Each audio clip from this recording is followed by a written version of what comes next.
Hello दोस्तों, मैं रोशन कुमार मौर्य। आप देख रहे हो लेट्स रीड चैनल को। आज हम इस वीडियो में शिक्षा की आधुनिक अवधारणा से संबंधित प्रश्नों को हल करते हैं। चलो वीडियो को शुरू करते हैं बिना किसी देरी से। निम्नलिखित में से कौन प्राथमिक शिक्षा का सार्वभौमिकरण से संबंधित कार्यक्रम है? मध्याह्न भोजन बिल्कुल है, ऑपरेशन ब्लैक बोर्ड भी है, सर्वे शिक्षा अभियान भी है। उपरोक्त में से सभी तीनों के तीनों प्राथमिक शिक्षा का सार्वभौमिकरण से संबंधित हैं। विश्वविद्यालय आयोग के अध्यक्ष कौन थे? जनार्दन रेड्डी बिल्कुल नहीं थे। डॉक्टर एस राधाकृष्ण बिल्कुल नहीं थे। दौलतसिंह कोठारी बिल्कुल थे। डॉक्टर लक्ष्मण स्वामी मुदालियर बिल्कुल नहीं थे। ये इग्नू 2019 में प्रश्न आ चुका है। निम्नलिखित में से किसे कोठारी आयोग कहा जाता है? कोठारी आयोग किसे कहा जाता है? विश्वविद्यालय आयोग नहीं, माध्यमिक शिक्षा आयोग बिल्कुल नहीं, भारतीय शिक्षा आयोग इसको कहते हैं। कोठारी आयोग का दूसरा नाम क्या है? भारतीय शिक्षा आयोग। 1964 से 67। सैडलर आयोग का संबंध किससे है? मद्रास विश्वविद्यालय से बिल्कुल नहीं है, दिल्ली विश्वविद्यालय से भी नहीं है, मुंबई विश्वविद्यालय से नहीं है, कलकत्ता विश्वविद्यालय से। सैडलर आयोग का संबंध किससे है? कलकत्ता विश्वविद्यालय से। मध्याह्न भोजन स्कीम कब प्रारंभ की गई? 15 अगस्त 2005 को नहीं की गई है, 15 अगस्त 2008 को नहीं की गई है, 15 अगस्त 1999 को भी नहीं की गई है, 15 अगस्त 1995 को की गई है।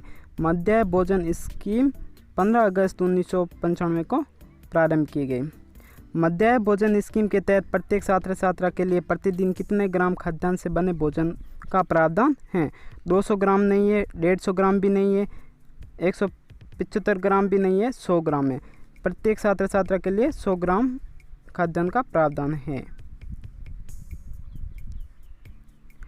शिक्षा के अधिकार अधिनियम का संबंध संविधान की किस धारा से है? अनुच्छेद 22 बी नहीं है, अनुच्छेद 35 ए इससे भी नहीं है, अनुच्छेद 21 ए से है। शिक्षा के अधिकार अधिनियम का संबंध संविधान के अनुच्छेद 21 ए से है और भाग 3 में है। राष्ट्रीय शिक्षक शिक्षा परिषद का गठन कब किया गया? 1962 बिल्कुल नहीं, सन 1975 में भी नहीं किया, सन 1964 में भी नहीं किया, सन 1973 में किया गया है राष्ट्रीय शिक्षक शिक्षा परिषद का गठन। निम्नलिखित में से कौन शिक्षा के निजीकरण का परिणाम है? अभिभावकों एवं छात्राओं का शोषण बिल्कुल है, शिक्षण संस्थाओं की बाढ़ बिल्कुल है, शिक्षण की गुणवत्ता में सुधार ये भी है। तो क्या हुआ? उपरोक्त सभी। भारतीय विश्वविद्यालय अधिनियम कब पारित किया गया?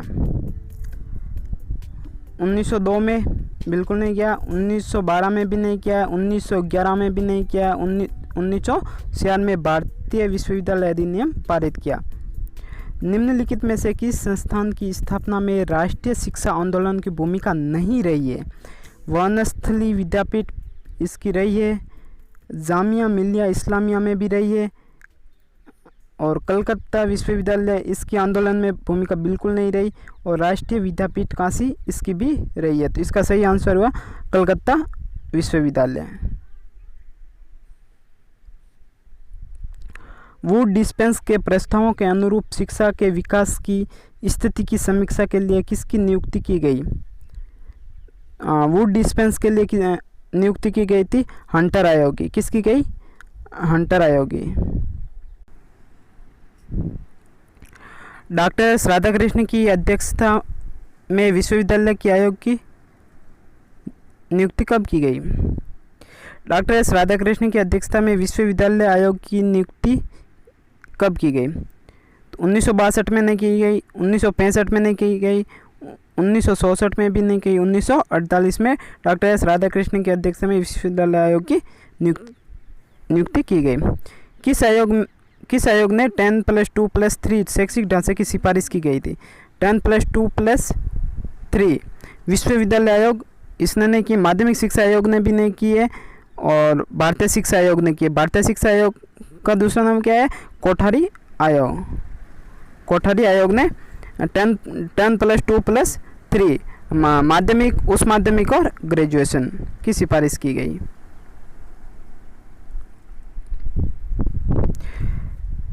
शिक्षा का अधिकार अधिनियम का संबंध किस संविधान संशोधन से है?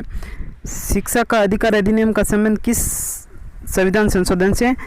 42वां संविधान संशोधन से नहीं है, 53वां संविधान संशोधन से भी नहीं है, 44वां संविधान संशोधन से भी नहीं है, 86वां संविधान संशोधन हुआ था और 21A भाग 3 और 3 में हुआ था संविधान संशोधन। बहुउद्देशीय विद्यालयों की स्थापना का सुझाव किसने दिया?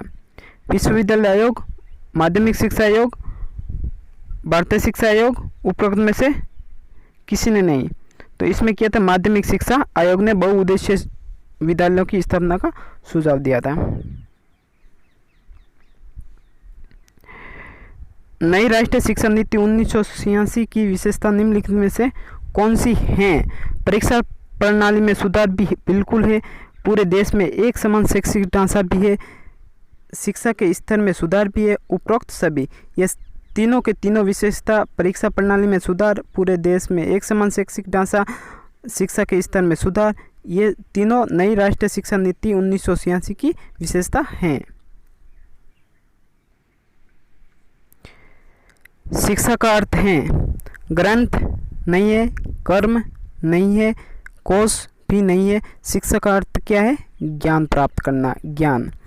प्लेटो के अनुसार शिक्षा का प्रमुख उद्देश्य है शारीरिक विकास, यह भी नहीं है, व्यक्तित्व का विकास भी नहीं है, जीविकोपार्जन भी नहीं है और चरित्र निर्माण है। प्लेटो के अनुसार शिक्षा का प्रमुख उद्देश्य चरित्र निर्माण है। निम्नलिखित में से कौन शिक्षा का उद्देश्य नहीं है?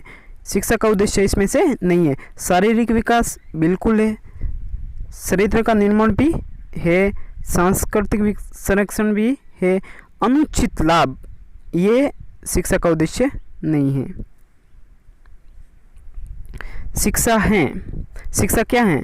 एक सामान्य प्रक्रिया नहीं, एक सामान्य विधि भी नहीं है, जीवन पर्यंत चलने वाली प्रक्रिया है। शिक्षा क्या है? जीवन पर्यंत चलने वाली प्रक्रिया है।